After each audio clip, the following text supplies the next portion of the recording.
Compañeros, muy buenas tardes. Me da mucho gusto poder estar en contacto nuevamente con ustedes y seguir cumpliendo con el avance de nuestro programa de teoría general del proceso.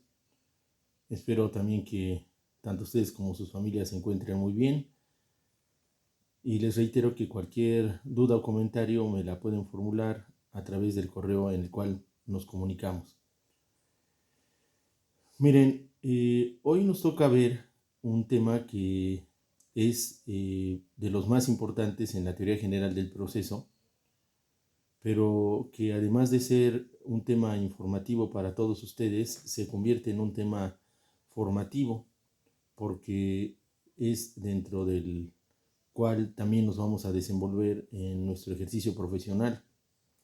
Entonces es muy importante que hasta donde sea posible le pongamos mucha atención y tratemos de entenderlo.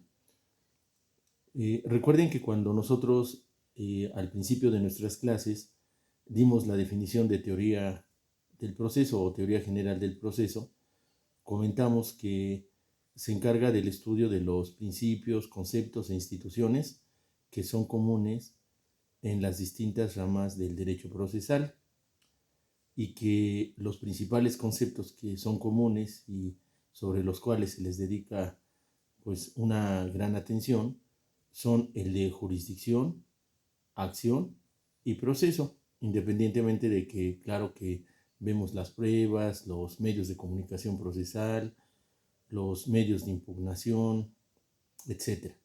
Bueno, pues hoy nos toca ver el tema de jurisdicción.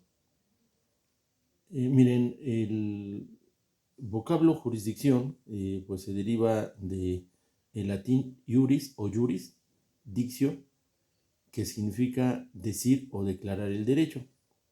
Claro que en este concepto elaborado en el derecho romano, pues no estaban contemplados los elementos de la división de poderes que surgieron posteriores a la Revolución Francesa o que la inspiraron y que inspiraron la Constitución Francesa, también el constitucionalismo en muchos países, entre otros el nuestro. El constitucionalismo es el sentimiento vinculado hacia nuestra Constitución. O sea, cuando nosotros hablamos de nuestra Constitución, tenemos un sentimiento de que sabemos que es el máximo orden jurídico y que todos tenemos que respetarlo. Entonces, en el derecho romano, pues, este constitucionalismo no existía y el término jurisdicción, ¿a qué se aplicaba? Pues se aplicaba ya en ese tiempo a la resolución de los conflictos. Recuerden, como lo platicamos en las clases anteriores, que quienes intervenían en esta atención a los conflictos eran el magistrado y el iudex, y ya platicamos cómo se desarrollaba en este tiempo el proceso. Pero el magistrado tenía el imperium y que implicaba que hacía cumplir, y también la jurisdicción, o sea, que podía decir. Entonces tenía la facultad de decir y también de hacer cumplir lo que él decía. A esto se le llamaba el imperium mixtum. Pues fíjense que en tiempos previos a la Revolución Francesa, como ustedes lo saben y lo van a ver con mayor detalle en Teoría General del Estado y también lo van a ver en Derecho Constitucional, pues la opresión hacia el pueblo era muy grande por la clase dominante, que era una clase aristocrática, monárquica, con grandes privilegios y en detrimento del pueblo.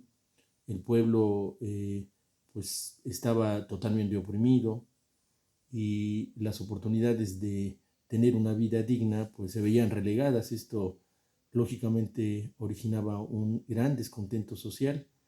Este descontento social fue expresado por brillantes pensadores que eh, hicieron posible sustentar los ideales de la Revolución Francesa y también de la Constitución francesa, y también en muchos países de sus luchas de independencia o sus luchas revolucionarias, basados lógicamente en la igualdad y la libertad.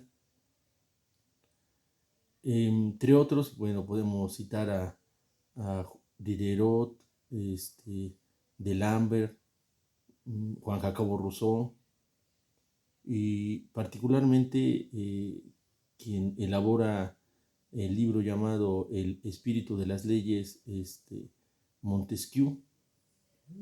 Y Montesquieu pues es el que de mejor manera expresa lo que era el concepto de división de poderes, básicamente en tres: un poder ejecutivo que se encargaría de administrar la seguridad interna y también la defensa exterior del propio país; un poder legislativo que se encargase de la creación de las leyes; y un poder judicial que se encargase de conocer y de resolver los conflictos que ocurrían entre particulares. Ellos habían vivido una época donde no se apreciaba esta división de poderes. El poder ejecutivo, representado por los monarcas, pues estaba encima de sus propios parlamentos, y no se diga del poder judicial, y padecían en consecuencia el abuso de poder, porque el poder residía en un mismo grupo que tenía la capacidad de hacer cumplir las leyes, de dictar las leyes y de resolver los conflictos que surgían por la interpretación de las leyes. Entonces, si no pertenecían a ese grupo, pues desde luego que no tenían ninguna esperanza de obtener una resolución favorable. Entonces, el descontento social era muy grande, y tuvo, como todos ya sabemos, pues el desenlace de que vino la caída de la monarquía, y los pensamientos de libertad que inspiraron estos eh, pensadores, pues se difundieron a lo largo del mundo, y hasta la fecha tienen un significado emotivo para todos nosotros. Tenemos nosotros también que hacer una distinción. Eh, Ellos realmente estaban conscientes de que el poder es indivisible. El poder, ¿qué significaba para ellos? Y pues así lo dicen las diversas traducciones que se han hecho de sus textos originales, que tenían la posibilidad de hacer cumplir lo que decían. Era como el imperium mixtum, pero sabían que el poder, al ser creado por el hombre, como lo es también el derecho, es una abstracción. Lo primero que ocurre cuando hay una abstracción, o sea, cuando hay algo creado por el hombre, pues es que es difícil de entender, pero también admite muchas interpretaciones. No es como el significado ostensivo que pudiera tener un objeto. Si nosotros decimos silla y la señalamos, pues aunque varias personas puedan describirla de distinta forma, pero la existencia física de la silla nos limita a decir para qué se usa, cuánto mide, cuánto pesa, etcétera. Y aunque haya distintos tipos de sillas, pues cuando alguien dice silla, nosotros nos la imaginamos, y pues eh, nos entendemos. El problema que ocurre también en las cosas que son como el derecho, la constitución, creadas por los hombres, que su significado es más difícil de entender. Entonces, Montesquieu lo que quería decir es que dividían las funciones. Y fíjense que a sabiendas de que las funciones eh, pues no admiten una división pura o total, es decir, que el propio poder legislativo tiene que llevar a cabo funciones administrativas y sabemos, ¿verdad?, de acuerdo a los distintos sistemas constitucionales, que algunas veces los poderes legislativos hacen funciones de jurados, cuando normalmente se trata de juicios políticos hacia personajes de la vida pública. También el Poder Judicial pues tiene que llevar a cabo actividades administrativas para su existencia propia. Tiene que hacer también funciones de crear reglamentos o pues manuales para que normen su vida interna. Indudablemente el Poder Ejecutivo pues emite también en su alcance de competencia decretos o disposiciones para que eh, normen parte de las actividades que son de su competencia. La competencia la vamos a ver en el próximo tema para que todos entendamos las diferencias entre jurisdicción y competencia. Pero en este caso, los pensadores franceses lo que querían es que no residiesen las funciones en una misma persona, porque al residir en una misma persona, pues regresarían a lo que era su gobierno monárquico, donde el monarca pues dictaba las leyes, resolvía las controversias y las hacía cumplir. Entonces ellos estaban rechazando esa posibilidad y nosotros también desde nuestro punto de vista constitucional siempre debemos rechazar cuando haya una intromisión de los poderes. Para nosotros es muy importante que haya una independencia de los órganos del poder para que las funciones se cumplan adecuadamente y así uno y otro se respete. Juan Jacobo Rousseau dijo algo sumamente importante, ¿verdad? Entre otras cosas, ahí en su obra de El contrato social, es preciso que por disposición misma de las cosas el poder detenga al poder, y todos lo consideraban así, ¿verdad?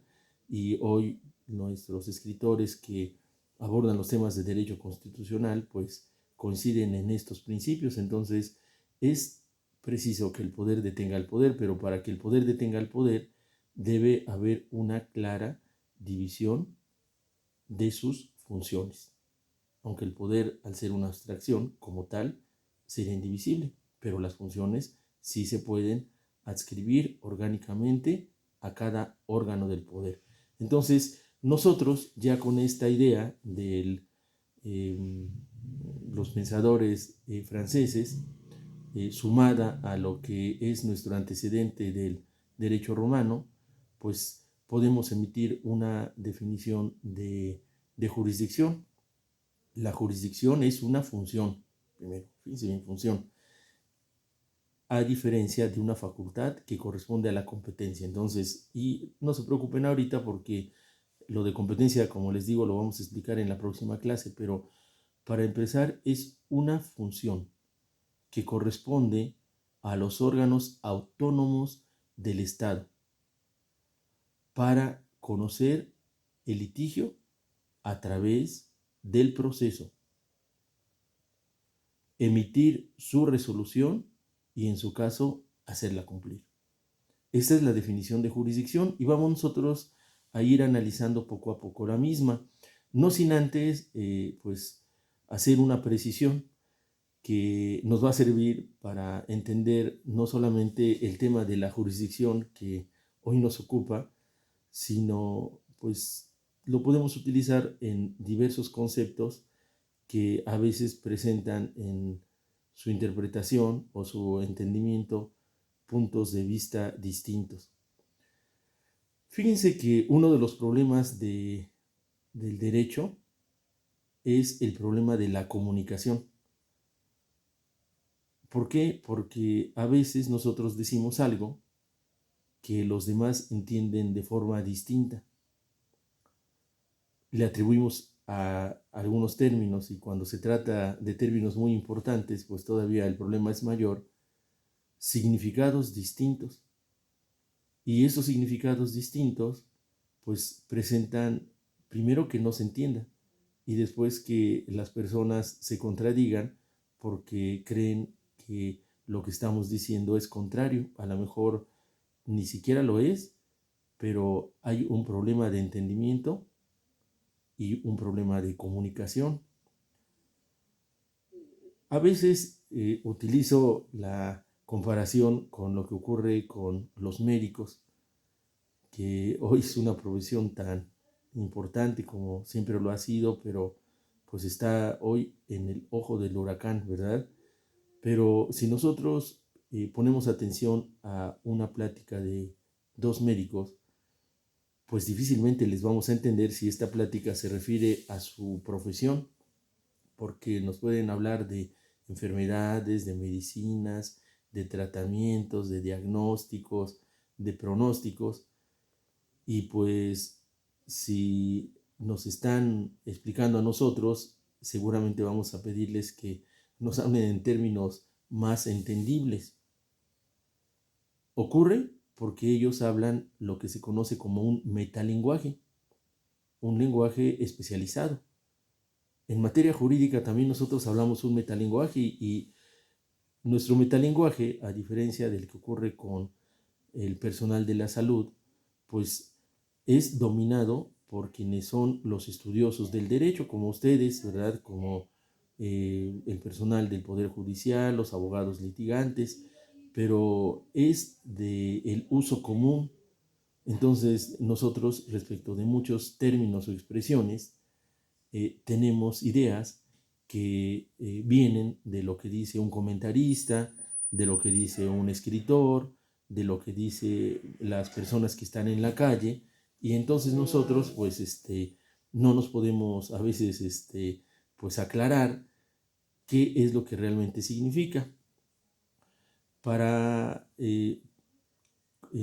darle cauce de entendimiento a este comentario, fíjense que el derecho es estudiado por diversos enfoques, como el positivismo jurídico que tenemos nosotros en nuestra facultad, pero además hay el humanismo, además hay el realismo sociológico y psicológico jurídico, etcétera, y hay uno particularmente que es la jurisprudencia analítica, del cual pues nosotros tuvimos la suerte de que en el doctorado aquí en nuestra Facultad de Derecho tuvimos a uno de sus principales exponentes, que es el doctor Rolando Tamayo Salmorán. Pues la jurisprudencia analítica de lo que se encarga es de estudiar los distintos significados de las palabras en distintas épocas y en distintos lugares, para que entre estos significados saquen los significados que se llaman paradigmáticos. Miren, les hice un pequeño esquemita, está muy sencillito. Miren, acá dice campo de aplicación. El campo de aplicación es el significado de las palabras. Cada palabra tiene su campo de aplicación. No solamente las palabras del orden jurídico, como hoy jurisprudencia o jurisdicción, perdón, sino cualquier otra podemos tener, porque entendemos distintas cosas, por lo que es la amistad, el amor, la nacionalidad, etc. Bueno, pero en el campo de aplicación de las palabras, que ocurre en distintos lugares y en distintos tiempos, hay algo que dice cualquier persona, y esto que dice cualquier persona puede encontrarse aquí, por aquí, miren, vamos a pensar, se encuentra por acá, o se encuentra más alejado de la realidad, que empieza a circular por la periferia. Cuando nosotros hablamos con una persona que dice algo muy, pues se puede decir disparatado, se puede decir que está en la periferia. Sin embargo, es algo que alguien dice de ese concepto. Pero cuando empezamos a encontrar personas que se dedican al estudio, al análisis, nos empezamos a acercar al centro de ese concepto, a los significados paradigmáticos. Entonces, nosotros cuando estudiamos el derecho, pues respetamos todo lo que las personas quieren decir, incluso nos damos cuenta a veces que nuestros propios clientes tienen una idea, pues a veces cercana, a veces lejana de lo que nos piden, y nosotros a lo mejor conviene que la aclaremos, a lo mejor que no entremos en un conflicto con ellos, porque cada persona al tener su propia idea se convierte en una posición, pero nosotros debemos acercarnos siempre a esos significados paradigmáticos, a los significados centrales de los términos. Los significados paradigmáticos son los significados que centralmente o más acertadamente han ocurrido en distintos tiempos y también en distintos lugares. Entonces, si ustedes se fijan, cuando estudiamos el derecho, nosotros tratamos de identificar los significados paradigmáticos. Por eso estudiamos, miren, etimológicamente jurisdicción significa esto. Para los romanos, la jurisdicción era el imperium mixtum, decir las cosas y poderlas hacer cumplir. Pero después vino el significado asociado al constitucionalismo y Montesquieu, que decía del poder, bueno, pues que el poder debe dividirse en funciones y que es preciso, como lo dijo también Juan Jacobo Rousseau, que por disposición misma de las cosas el poder detenga al poder.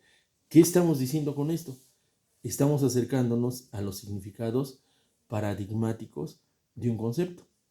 Entonces, cuando nosotros realmente estudiamos un concepto, queremos saber lo que centralmente ocurre y es decir, entenderlo. Entonces, cuando hablamos jurídicamente, a veces nos entendemos porque uno y otro comparte ese significado paradigmático. Si se fijan ustedes, cuando nosotros elaboramos una demanda, una denuncia, nosotros esa demanda o esa denuncia la hacemos utilizando las expresiones adecuadas y también el fundamento legal. ¿Por qué? Porque lo que queremos es de que tenga consecuencias legales y solo las va a tener si nosotros nos hacemos entender con el juzgador. Entonces, no estamos haciendo otra cosa más que acudir a los significados paradigmáticos de lo que nosotros queremos decir. Entonces, ustedes van estudiando derecho y hoy ven teoría general del proceso, vamos a ver muchos conceptos, pero indudablemente cuando ustedes vean derecho procesal civil, derecho procesal penal, laboral, o vean las materias sustantivas, pues van a ver también estos conceptos, van a saber qué quieren decir cuando dicen huelga, qué quieren decir cuando dicen coalición, qué quieren decir cuando dicen sindicato, acto administrativo, quejoso, juicio de amparo, suspensión, interdicto, etc. O sea, quieren averiguar el significado paradigmático y quieren aprender a hablar ese metalenguaje jurídico. Entonces, nuestro propósito es aprender este metalenguaje jurídico. ¿Por qué se los digo? Porque miren, en el tema que hoy estamos desarrollando, que es el de la jurisdicción, hay por lo menos en el campo de aplicación algunos significados que son paradigmáticos y algunos otros que son periféricos, pero que en el común se entienden y que tenemos aquí a veces un problema que a veces hasta la propia ley ha planteado significados sobre el tema jurisdicción que no son paradigmáticos, sino más bien periféricos. Fíjense, el primer concepto que nosotros asociamos, o la primera idea en el campo de aplicación del tema jurisdicción, es que lo asociamos con un ámbito territorial. Y decimos nosotros, oye, pues es que yo no tengo jurisdicción. Y eso ocurre con los notarios porque solo tienen jurisdicción, y vamos adelantándonos, pues las autoridades del Poder Judicial, o sea, los notarios somos fedatarios públicos, pero no tenemos jurisdicción. Sin embargo, cuando un cliente acude con nosotros, nos dice, oiga, ¿tiene usted jurisdicción aquí? Realmente se está refiriendo a si estamos en el ámbito territorial. Pues si tenemos tiempo le explicamos, no, mire, yo de por sí no tengo jurisdicción. No sea que el cliente se decepcione y diga, no, este notario ni tiene jurisdicción, mejor voy a buscar otro que sí la tenga. No, pues le explicamos, yo no tengo jurisdicción, solo la tienen los jueces. Lo que yo desempeño es una función que se traduce en una facultad para que yo haga escrituras públicas y las puedo hacer en una demarcación territorial, o las puedo hacer respecto de actos que corresponden a otra demarcación, pero asentando que se llevaron a cabo en mi demarcación. Se confunde porque, por ejemplo, a los notarios nos asignan una demarcación territorial, y esa demarcación territorial corresponde con la división de la jurisdicción que tiene el Poder Judicial en la ley orgánica del Poder Judicial del Estado. Entonces, pues para empezar, esto hace que las personas se confundan y nos preguntan, oiga, ¿tiene usted jurisdicción? A veces, ¿verdad? Nosotros pues evitamos caer en una discusión a veces estéril con las personas y aceptamos. Cómo se acepta, no es nada más de los notarios, sino en general de otras autoridades, pues esto ha dado pauta a que se confunda la jurisdicción con el ámbito territorial. Entonces, este es un significado equívoco del término jurisdicción. También se confunde la jurisdicción a veces con el orden al que corresponden las autoridades. Dicen, oye, es que es de la jurisdicción federal o de la jurisdicción estatal, y eso pues nos confunde porque a veces en nuestro lugar nosotros nos encontramos, vamos a pensar, al Seguro Social y al ISSSTE, y dicen, soy de la jurisdicción sanitaria. Oigan, pero ¿cómo?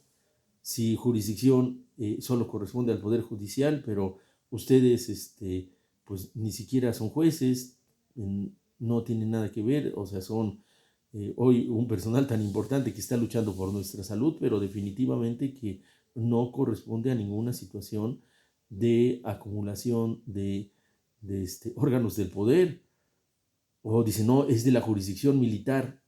Ah, caray, que están resolviendo conflictos a través de que se les plantea un litigio, intervienen con un proceso, emiten su resolución y la hacen cumplir. No, están vigilando la seguridad pública, y a lo que se refieren es, pues, aquí hay una división.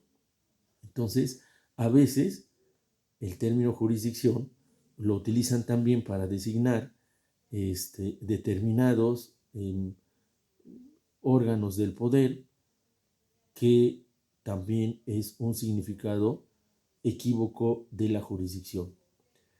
Con el que más se confunde el término jurisdicción es con competencia. Hoy podemos empezar a expresar cuál es la distinción entre jurisdicción y competencia, pero lo van a entender más cuando complementemos nuestro tema jurisdicción con el tema de competencia, que es, como les vengo diciendo, el que vamos a ver a continuación en la próxima clase. Pero, ¿por qué se confunden? Porque miren, la jurisdicción corresponde a una función que es exclusiva del Poder Judicial. Solo el Poder Judicial tiene la función jurisdiccional, pero todas las demás autoridades tienen competencia. La competencia es una facultad. Entonces, a veces, cuando nos encontramos en pues, ahora sí que el desempeño de nuestras funciones, aún a veces los acuerdos de las propias autoridades y, como les decía, las propias leyes, suelen confundir el término jurisdicción con el término competencia. ¿Por qué? Porque a veces, miren, nosotros decimos, hay que promover la prórroga de jurisdicción. Cuando, por ejemplo, han de cuenta que hay un detenido aquí en Puebla que es muy peligroso y está causando ya hasta problemas ahí en el centro de readaptación. Entonces, para preservar el orden, dicen, no, hay que promover la prórroga de jurisdicción. Ah, caray, ¿por qué? Lo que quieren promover es que, en lugar de que lo conozca el juez de acá, lo conozca el juez de Tepeji, que hoy es nuestro cerezo más seguro, y que pues pueden establecerse mejores condiciones para preservar la tranquilidad, y se solicita esta prórroga de jurisdicción para que el interno se vaya para allá. No hay una prórroga de jurisdicción. ¿Por qué? Porque el juez de acá sigue conociendo de los mismos asuntos, su facultad es la misma. El juez de allá sigue conociendo de los mismos asuntos, su facultad es la misma, su función es la misma, pero lo único que va a conocer es un asunto distinto. Lo que hay es una prórroga de la competencia. Se va para otro lugar para impedir un problema mayor. Entonces, esa es también una situación de error. Entonces, ¿cuáles son los básicos errores que incurrimos cuando tratamos de entender el término jurisdicción y que están en el campo de aplicación de la palabra? Pues se le confunde con la demarcación o ámbito territorial. Se le confunde con el conjunto de órganos que desarrollan una función o una facultad, y se le confunde también con el concepto de competencia.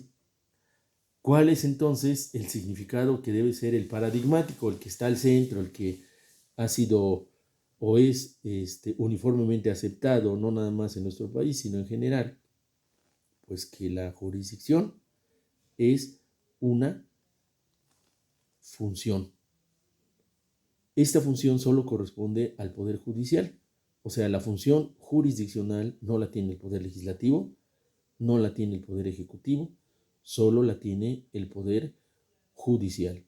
Y les repito la definición, es una función de un órgano autónomo del poder. Y esta situación de autónomo del poder, pues es la aspiración que tenemos nosotros de que haya una independencia en el ejercicio del Poder Judicial, que no reciba órdenes del Poder Ejecutivo o del Poder Legislativo.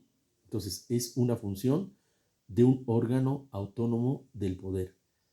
¿Para qué? Para conocer del litigio. Acuérdese que el litigio es indispensable.